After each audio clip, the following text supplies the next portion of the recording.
routines here at the farm in the afternoons. First on the agenda, of course, was to get the fire going. It's a little chilly, about 42, nothing bad, overcast and dreary outside. So I'll get a fire going first thing. Thought I'd show you some new parts that got in. First off, got the new hydraulic cylinder in for the disc plow and the new hoses. That came in the other week. I just decided to go with a 3x8 cylinder. I think according to my calculations, basically just tilting the plow over. When it raises it up, I think that'll be more than plenty. Still have to get some 90-degree fittings for the cylinder and some quick connects for the hoses, but I'll get those separate. And I want to show you, if you've watched the previous videos about the bushings I said I needed from my 87 Ford L8000. Here they are. A good friend of mine machined these down for me. I gave him a piece of 3-inch solid and some brass, and he machined those down. There's actually 4 of them, 2 in each side. Well, 2 in each end rather. They go basically like that. He did an excellent job on them. Super happy with the turnout. Turnaround time was amazing. So that's going to be coming up soon. Get that in. But the different style video today really is going to be about, unfortunately, getting this in my daily driver / farm truck, if you will. Got a little bit of a leak on the radiator, and got an upcoming road trip coming this weekend to go pick up a substantial piece of equipment for the farm here. Got to go to the northeastern part of the state, about 3 hours away. So the radiator's been leaking for a couple weeks, just kind of seeping, so I thought I'd go ahead and get one and get it stuck in there. It's not the best weather today. I can't even get it in my shop because I got the plow in here. We're going to do the best we can anyway. Thought I'd bring you along for that. Might get a little bit of video of either pulling it out or putting it back in. Some people stated they'd like to see a little bit more of the work. I don't know if this will pertain to anybody or not, because it's not old farm equipment, but unfortunately it is the daily routine. I need the truck for sure with my gooseneck trailer to make that trip this weekend. So stick around, I'll bring you back for some more here shortly. Okay, I'm back. I got the antifreeze draining out. I've started pulling a few things loose. I thought I'd turn the camera on and bring it along. I don't know how good the angle is, but get a little tidbit of it while I get this radiator pulled out.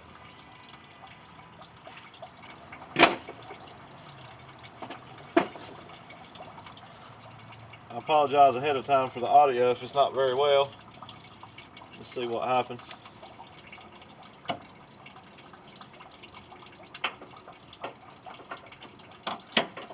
I believe you can about pull everything off on a newer vehicle with a 10, 12, 13 millimeter, maybe a 17, 18. I'm not sure. We'll see what we get into here. A whole lot. I've got a transmission cooler and a oil cooler attached to the radiator itself. They're separate. At least the lines don't go in it, but they're separate. This is a 2004 Dodge Ram 2500. It's just got the little 5.7 Hemi in it. I couldn't afford the diesel. I wish it was. But it gets the job done for what it is. I've had it about 5 years now, I guess. Really haven't had any trouble. I got a little bit of a wiring issue with the headlights. I can't remember the exact name they call it. It's not the TIPM. It's something about a control module there, the fuse box, a little silver box. I've had some issues with that, but nothing too major. It's got about 160,000 on it, I believe. Doesn't use any oil. Pretty nice truck. Like I said, it's pretty much my daily driver. Rides like a 2-horse wagon, but that's to be expected with a 3/4 ton 4-wheel drive straight axle truck. But it sure does come in handy. Pulls the gooseneck well, and use my big truck for local stuff, and then going out, you know, the weight allows. I run pretty decent farm truck tags on this one for the weight. Hope it'll do good this weekend.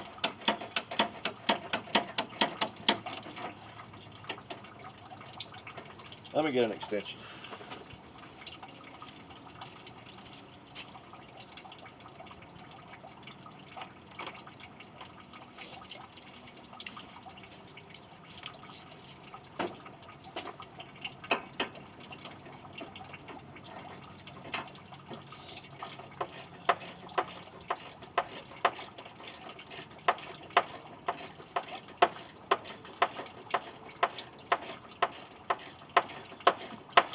I have a feeling I'm gonna make a mess with this antifreeze. Try to get as much out as I possibly can beforehand. Dilute it down with some water. I think it'll be okay.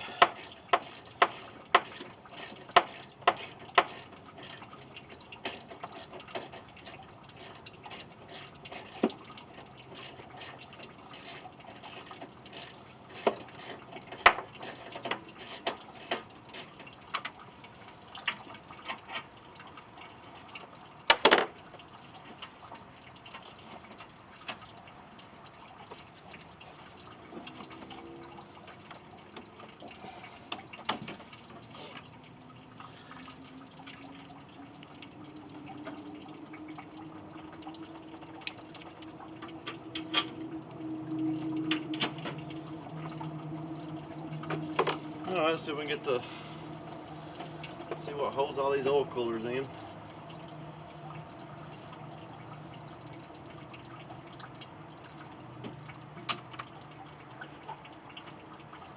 Naturally, I never bring the right socket. Looks like a man that says he could pretty much take the whole vehicle apart with a few wrenches would have all of them in his pocket there and at his disposal before turning the camera on. Well, that's the way it goes. Well, that's not going to work. I have to get a wrench. Alright, let me round up a few more tools. Bring it back in a few. Well, it's probably a good thing I left the camera off for a few minutes. I'll tell you what. One thing, the windshield wiper fluid reservoir. I've never in my life seen anything like it. I still haven't got it off the shroud. Got it loose. I'm gonna see if I can get the radiator out without, I'm not too worried about this one. See how bad it is coming out, if I can wiggle the new one back in there without messing it up. I sure can't get that reservoir off. No need to lose my religion here on a Tuesday afternoon.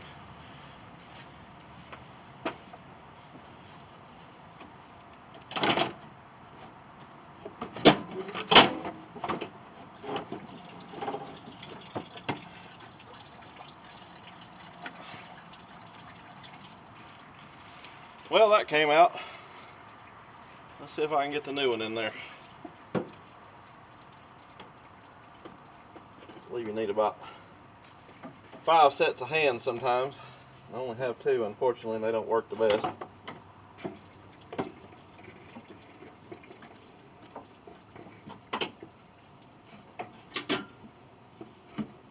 Well, some big dummy would pull the bushings off the other radiator, it'd probably work better.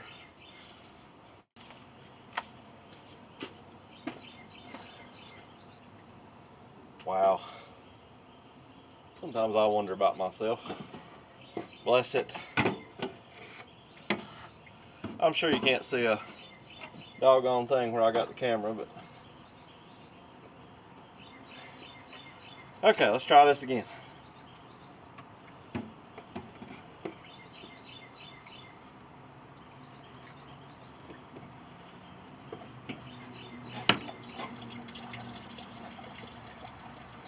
Oh wow.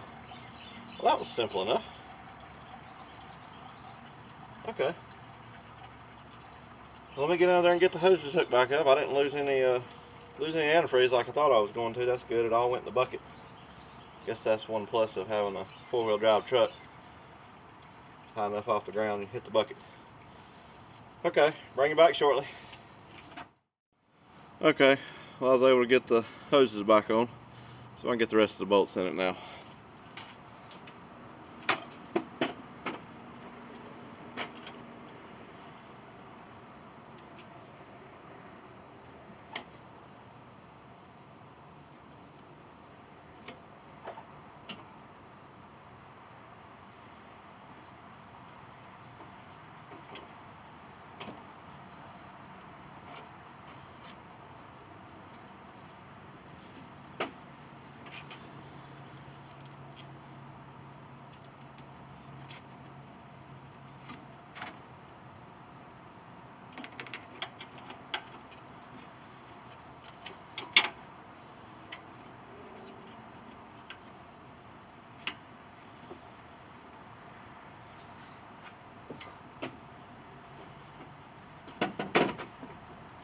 I have to say,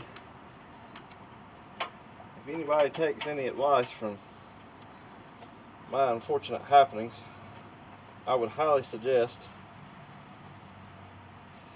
giving the windshield washer fluid reservoir a good once over prior to taking the fan shroud loose. That was my mistake.